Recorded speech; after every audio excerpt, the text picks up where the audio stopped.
Welcome back to Crafting a Meaningful Life. I know you get tired of me saying this, that every single time I have this most amazing guest, but it's true. I don't know how I get these wonderful people. And today, this person is such a dear friend of mine, and I know that you are going to love her as much as I love her, and that you are going to find her wisdom deep and thoughtful the way that I do.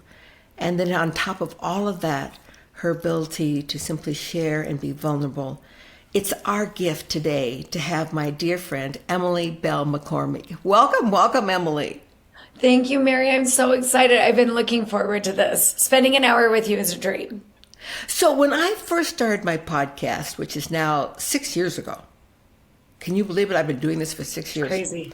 About year 5, I became aware of you. And I thought, someday I want to have Emily on my podcast.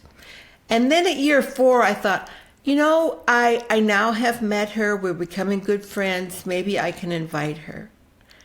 And I finally, this year, just got to the point where I'm like, Emily, will you be on my podcast?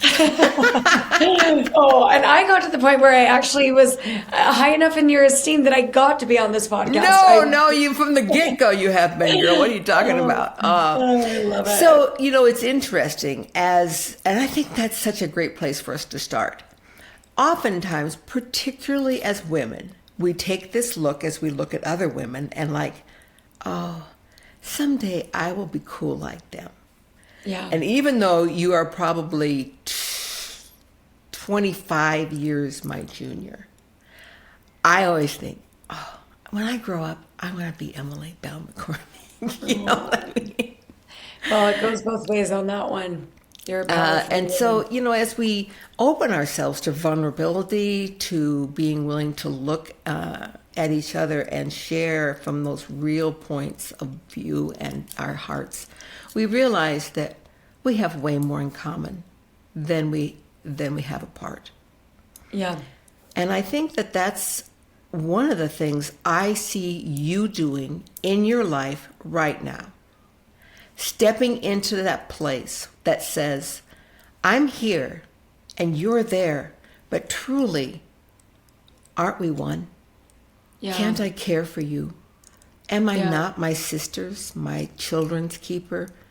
Yeah. My brother's keeper, my mother's keeper? Can't I be as concerned for you and what's in your life as I am for mine? Yeah. No, I agree. I think that's one of the most important concepts in this world, right? To have a meaningful life is to feel that attachment to our sisters, to our brothers, and know that that attachment is there so that we can help each other out. I want everyone to know just how cool you are. So let's start with this thing. Okay. You are in the middle of this incredible project called the Policy Project. Right. At some point in your life, you made a decision to shift directions. And that's what I want to start with, and I want to know more about than you can possibly imagine. So where were you, and what was your life consisted of? And then what created this shift that all of a sudden, all over the state, people are talking about the Policy Project. And if you want something done, give it to the Policy Project. And now you're like the icon of the state. Everyone just like, oh, I want to be part of the Policy Project. So tell me about that whole process. Oh boy. Well, like everybody's journey, it was full of a lot of interesting twists and turns. And I would say, it was, you kind of highlighted the direction of this like so well in the beginning, where it went from like not existing to on the scene pretty fast, I would say in my life, I'd grown up in Utah, I'm a Utah native, and I grew up in a great home, but my mom was bedbound for like 10 years. So she was super, just so sick. She had a brain tumor and then a lot of like complications from that. And so she like during my youth, from when I was about 9 until about 19, when she ended up passing away, she was in bed, but I still like, I think of it as kind of it was extremely difficult at the time, but I think of it as kind of a perfect hardship for your youth because there was something hard. I was always pushed, to maybe do a little more, grocery shopping, driving the family car at 14, which I should not admit because now we're all about making laws. But, doing some of those things, but still very protected. I felt safe. I felt loved. I felt like my community cared for me. And so I think I really, really benefited from those things. And as I went to, I kind of give thanks to my surrounding community for getting me to go to college and kind of pursue an education because that's what I saw. Nobody was telling me, you have to do this. But I think what happened was when you live in an environment where the people around you are doing things, you kind of follow along. And that can be for good or bad, right? That can be on either side. Right. Either way. Yeah, because we see that. And so I went to college.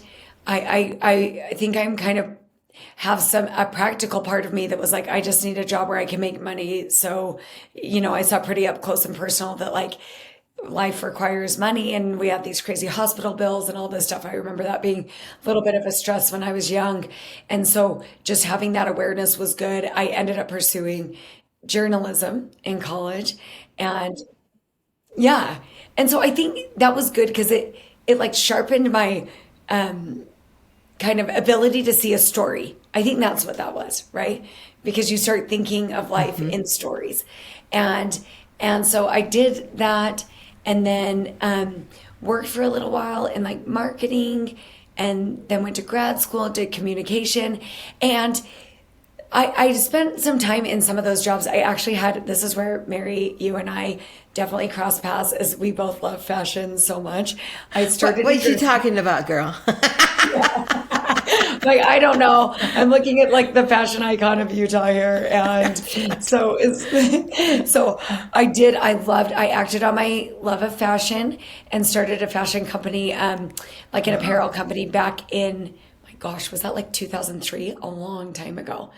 And we created these like, dresses and anyway, it was really fun. It was called Shabby Apple. It was a thing for a minute. And then I actually, I got super sick. I was having kids at the time. And I know you know what this is like because of the culinary business that you had. But I got really sick and I was super afraid. I think my mom had died and I was afraid, my gosh, if I die, I'm concerned about spending all of my time on this, this apparel company. And I'm worried about my kids. And so I thought I was going to die. There was like weirdly a kind of high chance. It was like a 33% chance that I wasn't going to make it. And so it freaked me out. I got into that zone of like, my gosh, my mom died young. I'm going to die young and leave these little kids. I'm freaked out. So I sold the fashion company. And then as I like recovered, I ended up being fortunate and blessed and I recovered from that.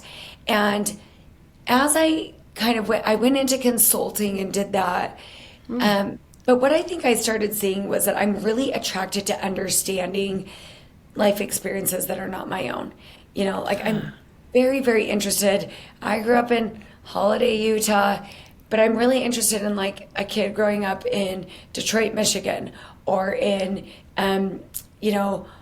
Omaha, Nebraska, or just somewhere else, somewhere that like a life that is not my own. And so I've always been interested in listening to books and reading newspapers and things that talk about different life experiences, like anything from a sister of a gang member in LA where it was like her reality was just so different. Her brother dies young and what does life look like for her? And what common threads do we have between our two lives? And I think like Mary, the way you introduced this was perfect because I think ultimately what we find is there are a lot of common threads. Like humans, we have the same needs, no matter if we were born in LA into a family that would be more, more likely to participate in a gang activity, or if you're born into a highly religious family in Holiday, Utah, or Salt Lake City, Utah, you've got like we share the need for receiving love and sharing connection with other people. Like that's ultimately what it is. And so that was kind of the beginning of the idea behind the policy project. And I can go into that if you want me to, or wherever you want to take it. Okay, so many questions. First of all, I had no idea. See, this is where you start to build commonality, that your mother was ill for, those are pretty critical years through your growing up at 9, and then through puberty, and as you become a woman, and then the teenage difficult years, and you're dealing with all of that at the same time while your mother is very ill. Yeah. And I had no idea about that, Emily. And when we get to sit and talk with people and each other, I now know something about you that I will carry in my heart. And the struggle that you had, which clearly you turned into one of your greatest gifts.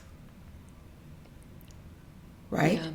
Yeah. I really see that, because as you grew, you were afraid, and then you walked through that, because as mothers, we think, okay, just let me live until my children are grown, and the rest of it's all gravy. I don't care if I live after that. Just let me live. I think every mother has that moment. Yeah. And you had to pass through that. Yeah. Wow. Yeah, and it was. I mean, you're right. There were some very dark moments, but I think one of the interesting things in life is just if we're not pushed too far, and some people are given an unfair plate, right, where it's just too much. And some people really are given more than others, without a question. And we love to think that life is fair, but it just isn't. It is. And I think I think I was fortunate to be pushed just enough that I had to put some effort into life, but not so hard that it broke me, Yeah.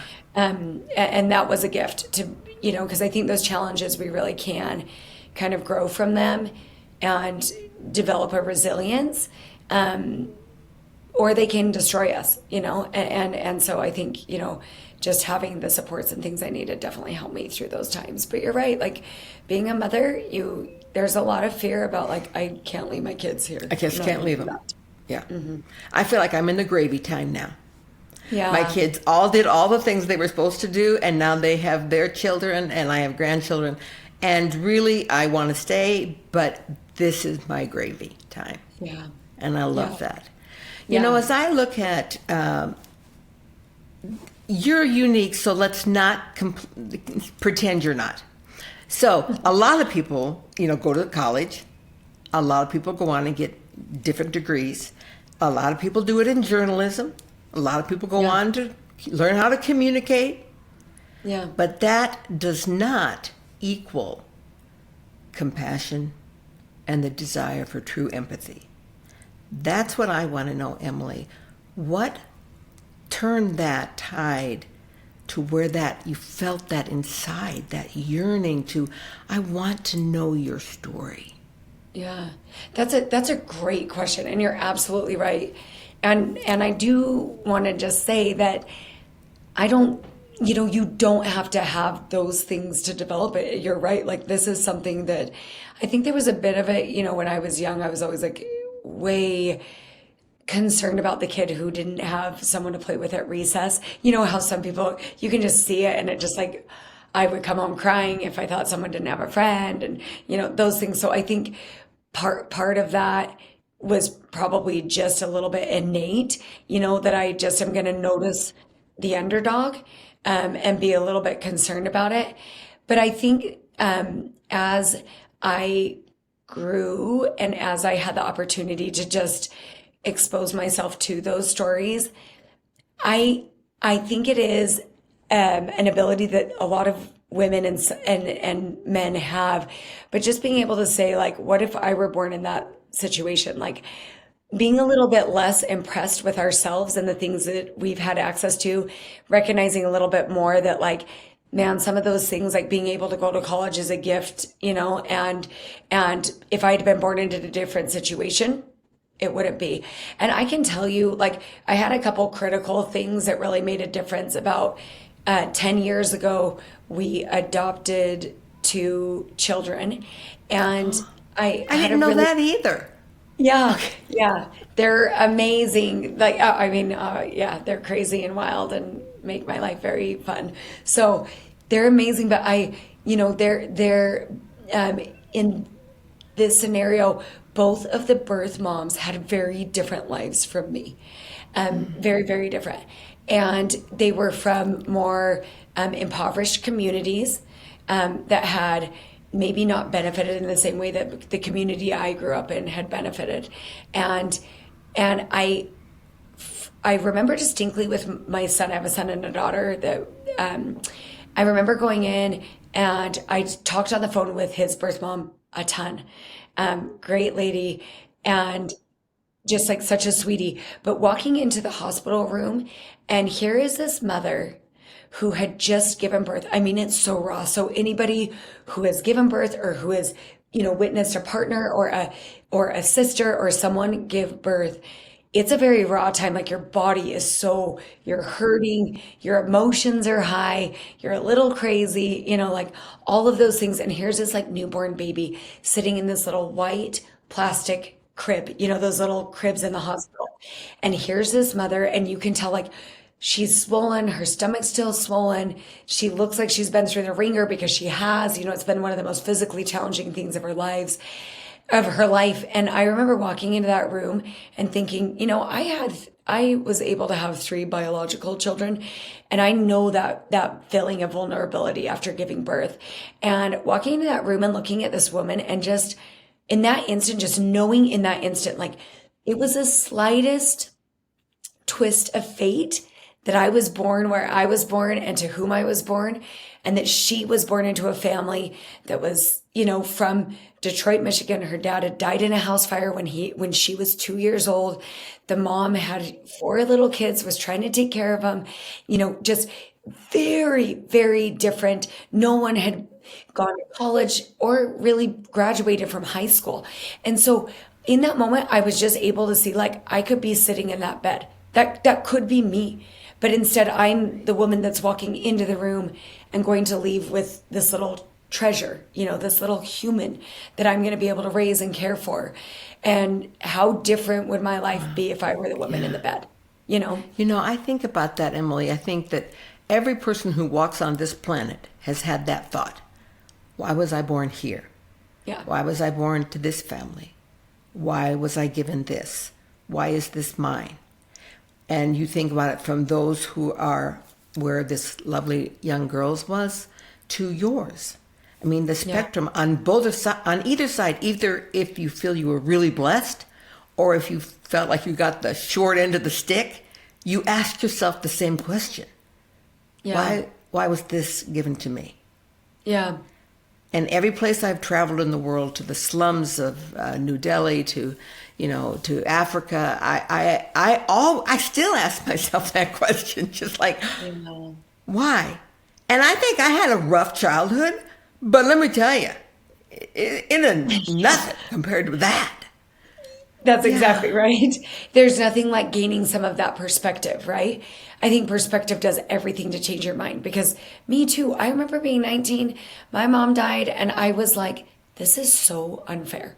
This is the dumbest thing. All my friends have their moms, and they're going to lunch with them, and their mom is giving them a birthday present, and they're doing, and then all it takes is like a good decade of like seeing life for other people, and you're like, I'm going to shut my mouth and be so grateful for what I've been given, because I had no idea at 19 how good I had it, even with some of the struggles. I mean, there's no comparison, to some of the things. And Mary, through our work, we've worked on a lot of issues in the state of Utah, like putting period products into all of the K through 12 bathrooms for girls and all gender. Okay, let's take just a moment and do this.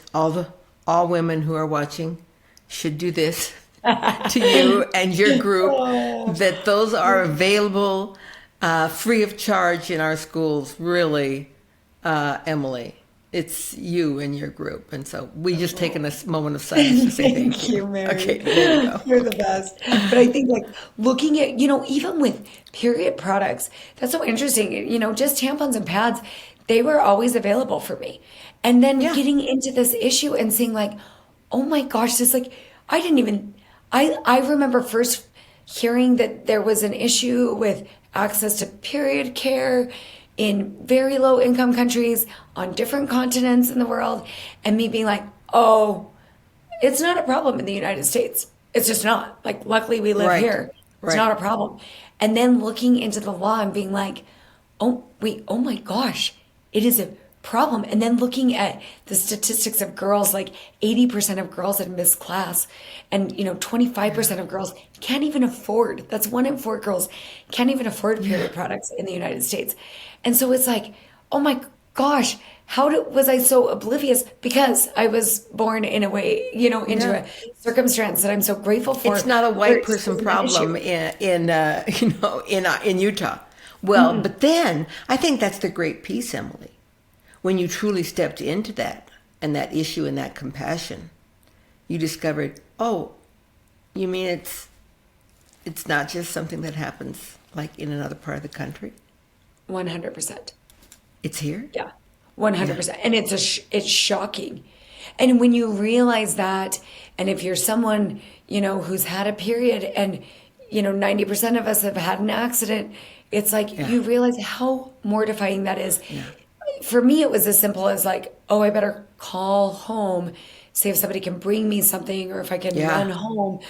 And for the girls that are like, I have nothing, I've got no way to solve this. I don't have another pair of pants, and I don't have a pad that I can use. Yeah, and so no it's one like, would how is come it for me not or could our- come for me if I even called.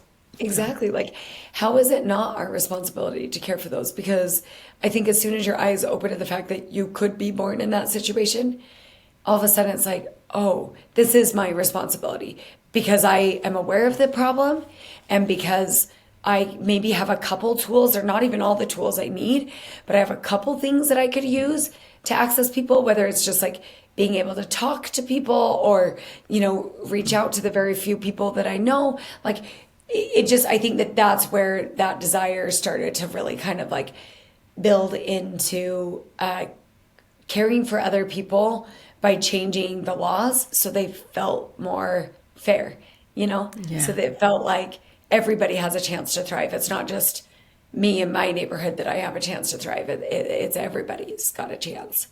And I always say it's, once you've seen, you can't unsee. Once you know about a problem or a situation, you can't unknow it. Yeah. And you can choose to ignore it, but For you sure. can't ever unknow it. Yeah. Yep. 100%. And there is a sense of personal accountability that can come with that if you let it like grow inside of you. I think sometimes we're used to kind of brushing off the hard things we see, because it is hard. There have been many books that I've read where I literally have to like pause and be like, I'm going to watch a Christmas movie because I am so weirded out that someone has to live like this. I can't even handle it. Yeah. We worked on child sexual abuse last year. There's a lot to be said on that. I won't go into details, but man, when you hear some of those stories, you're just like, how do these people wake up in the morning? How do they get out of bed? This is so tricky. So I think there is a lot of, there's a lot of, we need to like somehow keep our eyes open, even though it's so difficult. I think sometimes what we do is we get into the zone of like, I've got to just forget about that because it feels overwhelming and like there's nothing I can do about it. And it's so weird. It makes me feel uncomfortable. But I actually think as humans, we maybe need to spend a minute, pause, and sit in that. And something I've told myself over the years when I encounter those really hard stories are like, if that person had to live it, I have to be okay learning it. And so like I didn't experience child sexual abuse, but 1 in 5 of us have. And so if 1 in 5 of us had to kind of survive that, then I need to be big enough to be able to like hear their stories and take a deep breath and say, okay, this is a reality. And how do I kind of mesh that with the reality that I'm living? And what can I do about it? I think that that's been a key for me, Mary. It's just like recognizing this is something I don't want to know about because I hate it. But there's something that I need to lean in on if anybody's had to live it. And there's this piece that you are offering people of safety. that it's okay to share your story, that it's okay to talk and be vulnerable. I remember I was at a Supriya Gala, and for those who don't know, Supriya is an organization that deals with childhood sexual abuse. And we were at a table of 10. I had invited 10 women. And, you know, they're just like your besties that you invite to that kind of a thing, to sit around at a table, and we're just there. And they had the program. And then there was just that moment in time when they're serving dinner, that there's not a program, you're just sitting there talking. And I said to the women at this table, I said, you know, 1 in 5, and there are 10 of us at this table. That means there's a likelihood that 2 of us have experienced childhood sexual abuse, even though we're not the typical what people look at. And at that moment, in safety and vulnerability, 2 women raised their hands and said, it's me. Yeah. And we all were just, what? I didn't know. Yeah. And like, wow, how do I support? What do I see? Now, every time I'm with those women, I don't think, oh yeah, you're the one that, you know. Right. I just think, oh, come here. I just need a moment to just hold you in your beauty and your essence. And so once you see, you cannot unsee, but it can spur you to action, which is exactly what you did. So tell us specifically about what the policy project is. Yeah. So I love that story, Mary. That is like so powerful. I love it. As I was kind of going down this path of like, okay, I just started seeing these stories. They actually started to haunt me. So when we're talking about like the ability to sit in someone's story, or like learn about it, it started to become like pretty haunting to me. And I had been, probably like you and a lot of other amazing people, I'd always tried to give back in ways I could, you know, co-drive or feeding people who needed a meal, or, you know, helping a family who's recent refugees to the country, you know, things like that are kind of things that need to be done and that are really important. I'd done that a bit, but I actually would say I was pretty haunted. I had a lot of like, you know, 2 a.m. wake ups, just panicking, like, how are we going to change this? Like, how many coats do we have to give away before no one will need a coat again? And how many meals do we have to serve before no one needs another meal? It like the math isn't working. It's not, how is this being solved? And, you know, for me as an individual, I can really only reach, you know, I don't know, 2 to 10 people. You know, it's hard to reach a lot of people. And so I would just say that thought became like pretty disturbing for me. And I just really like had a like prayer that I would be able to see a way to like engage with that, in a way that could maybe, I just kept thinking like, I've got a lot of hours in a day. We all do actually. And so how am I leaving this world? And like, what can we change? And it took me a minute. I don't have a background in policy, politics. I'm not an attorney. I don't know any of those things. Yeah. When I realized that and that you were doing what you were doing, I'm like, bam. She's such a powerhouse, you know. Oh no, I was just like dumb enough to think I could do it. So sometimes that like being naive is a benefit, you know. Yeah. So I think I through a series of like reading about apartheid, which was this like terrible system of government in South Africa, where, you know, 90% of the people had 10% of the wealth and 10% of the people had 90% of the wealth. And and that was because they'd made all these laws that were like, hey, if you have brown skin, you don't get to go to school past 3rd grade. Hey, if you have brown skin, you have to carry like an ID everywhere you go. Hey, if you have brown skin, you can't pursue these careers. You can't marry these people, all these things. And it was like, oh, that's why that happened. There wasn't like an evil dictator who moved in and was like, all of you, I hate you. Today this ends. You know, it was like just little things. It's not a big deal, Mary, if somebody's like, you're women, you have to carry ID. We'd be like, that's so weird, but okay, it doesn't really matter. But then if they started taking away all of these other rights, like now you can't be educated, now you can't do that, it really has a huge impact. And so something in that, I had this experience where I was able to visit the Apartheid Museum in South Africa. My parents were living there at the time. I've been there. It's amazing. Yet you are changed forever. It's amazing. It's a beautiful, beautiful museum. And I remember walking through that museum, and as you know, the artifacts are like incredible, like the photography from the apartheid era, they have like all these just amazing things. But you turn this corner, and you might remember this, Mary, but you turn this corner and there's this like 2-story brick wall. And on the brick wall, there were all these little black plaques. And for some reason, like my family just rushed past it. For some reason, I like walked up to it and I was like, what are these? And it struck me like every single of these like little black plaques were an act or a law that changed outcomes, right? Yeah. So they were things like carry your ID, do this, do that. And what I realized is like these systems, like fairness and access to opportunity and all of those things, they're built through systems. The systems are what built those things. We individuals live within a system. We're essentially we are little pawns in a bigger game. And the people who make the rules for the game kind of dictate who's going to win and lose. And so is there a world in which those policies, those laws, those acts can be formulated so everybody wins? So everybody has access to opportunity. So everybody has power to control their lives a little more.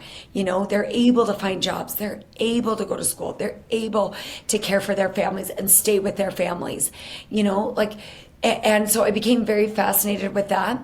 And then I think when that combined with me seeing this need for period products to be everywhere, I realized like this has to be an organized effort, and it's got to be bigger than just me, because I don't have the power to change this. It's got to be all of us leaning in. We need a team of smart people. We need, and people who have talents I don't have. I don't know how the legislature works. I don't know. I don't have a social media following of 100,000, like those kinds of things. It was like, could we gather a group of people, and at the time it was all women, who can lean in and use their talents to totally change the lives. And so like Mary, we were working on some of our outcomes when we did change that law around period products in schools. Now 365,000 girls now have access to period products. So instead of impacting one life, we impacted lives from Kane County to Daggett County to Paiute, all over the state of Utah in one quick action, because people leaned in and they helped with this. And now no girl should ever have to go home from school because they didn't have a period product. So hugely, hugely impactful. So what I love about you and the policy project and what you're doing, the impact that you're having is massive. So as I look at that, I think, okay, I could donate period products to a school for a year, and I could do that little thing. Do you know what I mean? Yeah. But what about everyone else? Yeah. And you are taking a problem and taking it to like the gazillionth level and saying, I want to affect this with policy. How we change policy, not just asking people to continue to give, but if we change policy, then it becomes the norm.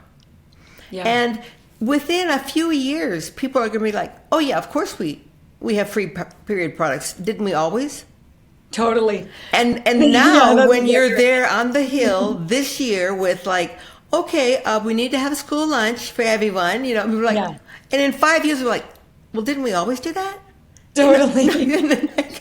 And the other big thing that you're working on this year is no cell phones in schools. Right. But when you actually get that done, Emily, in just 5 years, it's going to be like, did we used to allow that? Totally. It will become policy, will become the norm, which is both of us have seen the effects of cell phones and social media and everything else, not only in schools, but just in our lives in general. So how's that going on the Hill? Oh, good. Because Yeah, we're in the middle of the legislative session. yeah, So and you know this, it's only 45 days long in the state of Utah, and so it is such a burn. I mean, you were up until 11 at night and Yeah. getting calls, and then early in the morning. So it is crazy, but I will say, yeah, like you said, we're working on cell phones this year and making sure that in the classroom, kids are paying attention. So, individual schools and stuff can kind of work around some of those other things, like what needs their students have. But really, I was in St. George just this last week. I taught 2 classes there. One was, it was so cute at Dixie High School. They asked to have us come speak. And so went in, first class was great. I was like, oh boy, maybe we don't actually need this policy. Like, they were so good. Yeah. They were so engaged. Next class comes in, it's a couple classes, 50 students, and kids are watching movies with the volume on. They are showing What? each other reels. Oh, 100%. It was so good for me. The teachers that said, put your cell phones away, I am basically shaming them into putting their cell phones away, and they still didn't. I was so annoyed. Wow. I was so frustrated, but I was also like, this is a gift because now I can see this is crazy. Like, teachers are battling this. And one of the students observed, and I thought this was such a beautiful observation. They're like, our teachers don't we have a couple teachers that don't even teach. They teach for 20 minutes and then tell us to get our cell phones. So having a policy like this will hold students accountable for being present in class. And it will also hold teachers and administrators accountable for teaching and making sure that you're preparing lesson plans and making sure that, and most teachers are amazing and most students are amazing. But we've all, like you said, you and I included, we've all gotten a little sloppy in some of our habits. Yeah. We could do better. So I have a personal story about this. Yeah. My second son, Caleb, lives in Lehigh with his wife and 4 children. And they personally decided this was horrible that schools allowed cell phones in their classrooms and around. So they looked for a school. And now, for the last 4 years, they've driven their children to Draper every single day so that they have a school. And now they're at American Preparatory Academy, so they don't have cell phones in the school. And that was their choice. And that they were committed as a family and as parents to do that. But if you can imagine when this becomes policy, Yeah. and we see the change that's happening, Yeah. what it'll be like, you mean we used to do that? What were we thinking? Oh, that's what I think. And you're exactly right. And families shouldn't have to drive, their kids somewhere else and put all this effort into finding it. And I do think, Mary, the reality is we should have done it 10 years ago. Yeah. We did not know what we had in our hands. We had no idea. We didn't. We had no idea. And Another one of the things that I work with is teenage suicide with Promise to Live. Huge. And it's heartbreaking. when she first told me this stat, I was like, what the monkey? I can't even imagine it. So for from sure. the advent of social media, 2010, to now, teenage suicide is up 70%. 70% since the advent of social media, and we're doing nothing? Nothing. We're doing nothing. There are hardly any laws right now around this. And so we just need to even when I was in that classroom, Mary, and I felt like, this is so disrespectful. This is so rude. I was like, what am I saying? The system failed them. We are the adults. They are children. We're the adults.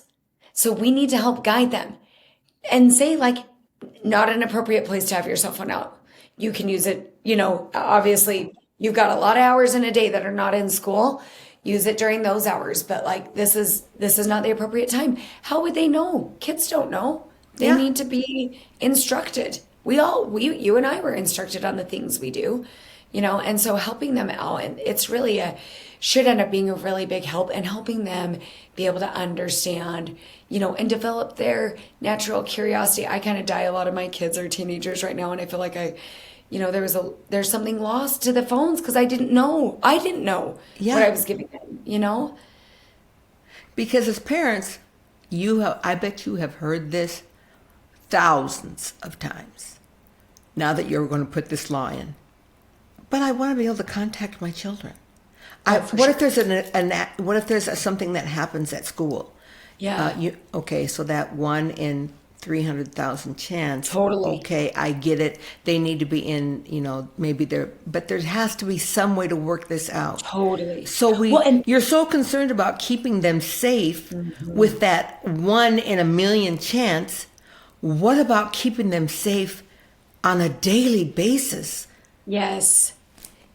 And preparing them for adulthood, when it would be insanely inappropriate if I brought out my cell phone right now and started scrolling through Instagram or Facebook. Yeah. So we both get out our cell phones and just we don't really care about this podcast. Just I got to check my social media post here. Yeah, exactly. I got to browse for a minute. Yeah. But the cool thing is while I'm with policy, you can write those things in. So we put a caveat in there that in case of any emergencies or if there's a threat or something, kids can access their cell phones. We don't have to be crazy about this, but we have to do something about this, we have to do something. We've got to start changing the trajectory for our kids. How's this coming? How is it coming on the hill for you? Yeah, it's coming along well. It's always, 2 days ago, glad we did this on Wednesday, because on Monday I was losing my mind and freaking out. It's not going to work. And then today I'm like, oh, it's great. Everything's going great. So if we want to have a voice and add our little thing, what do we do as individuals to support you in what you're doing with your policies? Because the one thing I know about you, you've brought policies now for 3 years. This is your 4th year? Yeah. And next year you're going to bring another policy that will matter to me, because every time they are about women, about children, about mothers, about good social causes. So first, just so everyone knows, don't get panicky that you will lose track of her. At the end of the podcast, we're going to include the link to the policy project and how they can stay connected with you and on your social media. But as an individual, what can I do? Yeah, it's a good question. I think, first of all, just know you can do something. I think when it comes to policy and stuff, people get a little overwhelmed. Is that politics? No, it's not. It's just about the rulemaking. It's not about the politics. In fact, we can't, because we're a nonprofit. We can't be political. We're nonpartisan. But I would say we would love support. We have a lot of, we call them community champions, basically volunteers who lean in. And there are a couple different ways you can do it. If you have a talent that you just are good at giving, Mary, you're hosting a podcast, if you're good at that, or you're great at marketing, or you're great at, baking cookies, whatever it is, you can bring all of the above. I can do all of that. Yeah, you are good at all of those. But we want you to bring those talents and bring what you have and add it to the cause. So on the website, we have a volunteer form that you can fill out. And we love when people volunteer. I think that's one of the biggest things. We also host events all over the state of Utah. That's a big part for us. We don't ever want to be just Wasatch Front. So we try to hit all over the state. Please lean in and come. Just your presence there lets legislators know that you care, and that is a normal, healthy citizen of the state of Utah, you really want to see this change happen. And I cannot overemphasize how important that is for them to see people show up at these things, because the bodies in the room matter. They just do. Yeah. And 25% of my listeners, 85% of them are women, okay? But I love those 15% men. Yay, can't wait. Thank you for sharing that. And, but 85% of them are women. 75% of them are along this area where we live. Yeah. But 25% of them are in other states and in other countries. I look, I'm like, the Philippines, well, how did they find, I don't understand, and, what do you mean Dubai? But I think the thing and the reason that this podcast becomes equally important to them is that you have set a standard, a role model for this kind of policy change to happen worldwide. Yes. It's not just about Utah and making these changes every year. What if we had enough women worldwide that were committed to making these changes? Like 100%. I met the president's wife of Sierra Leone from Africa. Wow. While she was here. And when he became president, she said, I am going to stop the childhood sexual abuse in this country. And he said, well, that's too big. Pick a smaller project. And she said no. And so they made all these billboards, things on the TV, everywhere, on social media ads that said, this was her big title, keep your hands off our girls. Oh. Right? Was that not powerful? Amazing. Yes. And so, you met her. I did. You were at that her. thing She's with me. Amazing. Yeah. Yes. And look at the change because one woman said, Yeah. I'm not just going to sit here in this big house. I'm going to make a change. Yeah. Yeah. And using her voice, there's no way that's not reaching people, and using her kind of, just her power, like in that space. She's got a lot more power than the little girls that are being abused, and now they know they've got an ally.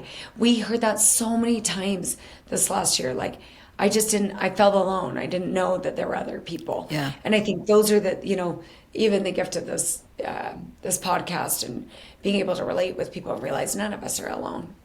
Well, this is my promise and my commitment. I'm going to go on your website. I'm going to sign up as a volunteer. That's something that I can do. I'm going to stand behind you. Every time you post something on social media, I will be there to say, I agree.